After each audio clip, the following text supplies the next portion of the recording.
सभी देशवासियों, माताओं और बहनों, सभी उपासक और उपासिकाओं, धम्म प्रेमियों, अंतर्राष्ट्रीय त्रिगुण पावन बुद्ध पूर्णिमा की आप सबको मंगल, मैत्री और मंगल कामनाएं। आज संपूर्ण विश्व के अंदर तथागत गौतम बुद्ध के 2569वां जन्म उत्सव मनाया जा रहा है। आप और हम सबको ज्ञात होना चाहिए कि दुनिया में तथागत गौतम बुद्ध ही एकमात्र ऐसे व्यक्तित्व रहे जिनका जन्म बैसाख पूर्णिमा को हुआ और उन्हें बौद्धि प्राप्ति, जिसे बौद्ध ज्ञान प्राप्त हुआ, वो भी बैसाख पूर्णिमा के दिन ही प्राप्त हुआ और उनका महापरिनिर्वाण दिवस भी बैसाख पूर्णिमा के दिन ही मनाया जाता है। ये तीनों घटनाएं तथागत गौतम बुद्ध के जीवन में एक ही दिन को घटित हुई, इसीलिए इस उत्सव को त्रिगुण पावन बुद्ध पूर्णिमा कहा जाता है। भारत की पहचान बुद्ध से है, इसमें कोई संदेह नहीं है। संपूर्ण दुनिया को भारत ने बुद्ध दिया है, युद्ध नहीं। इस बात को आज हमारे राजनेता भी मानते हैं और स्वीकार करते हैं। और दुनिया के अंदर जो भारत को विश्व गुरु का तमगा मिला है और बौद्ध सभ्यता और बौद्ध के फैलाए गए बौद्ध धर्म के ज्ञान के कारण प्राप्त हुआ है। दुनिया के सबसे पहले विश्वविद्यालय, चाहे वो तक्षशिला हो या नालंदा हो, बौद्ध धर्म की शिक्षाओं के लिए स्थापित किए गए, जो हमारा इतिहास है। और सरकार ने वर्तमान में नालंदा विश्वविद्यालय को पुनः स्थापित करने का बेड़ा उठाया है।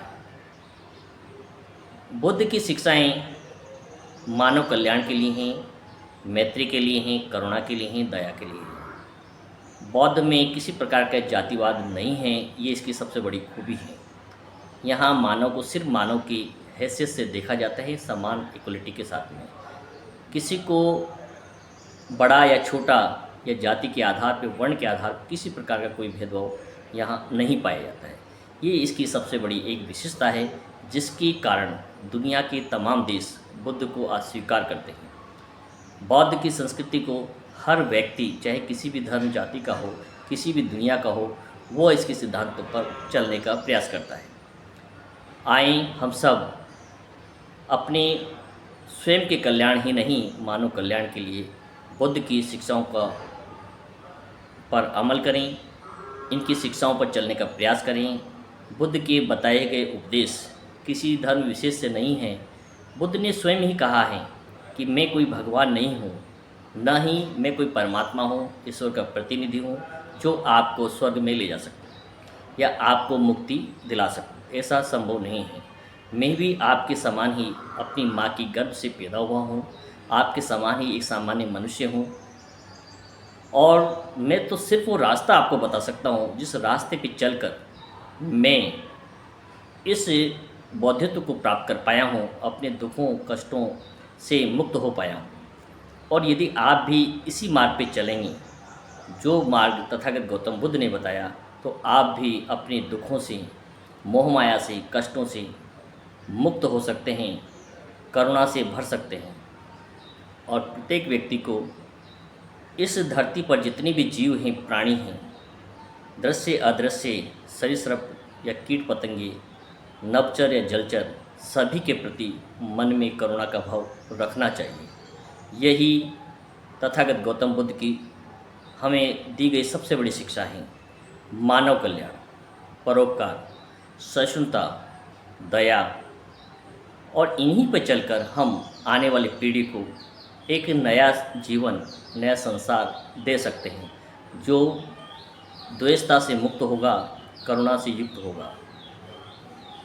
तथागत गौतम बुद्ध ने कहा है, कोई भी समस्या का समाधान युद्ध से संभव नहीं है, मैत्री और वार्ता के द्वारा ही संभव है।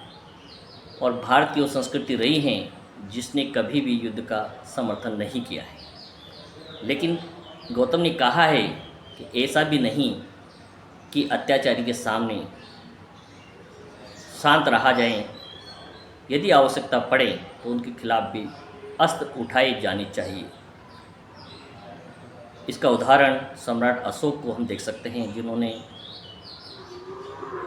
अपने बड़े से बड़े जीवन के युद्ध जीते, लेकिन उसके पश्चात करुणा और मैत्री से उन्होंने अपना साम्राज्य संपूर्ण एशिया में फैलाया और उन्होंने बिना हथियारों के भी अपने साम्राज्य को विस्तृत रूप से फैलाकर दुनिया में अपनी पहचान बनाई।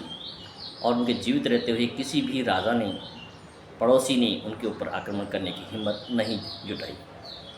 तो अहिंसा का तात्पर्य ये नहीं है कि अत्याचारी पर के सामने चुप रहा जाए।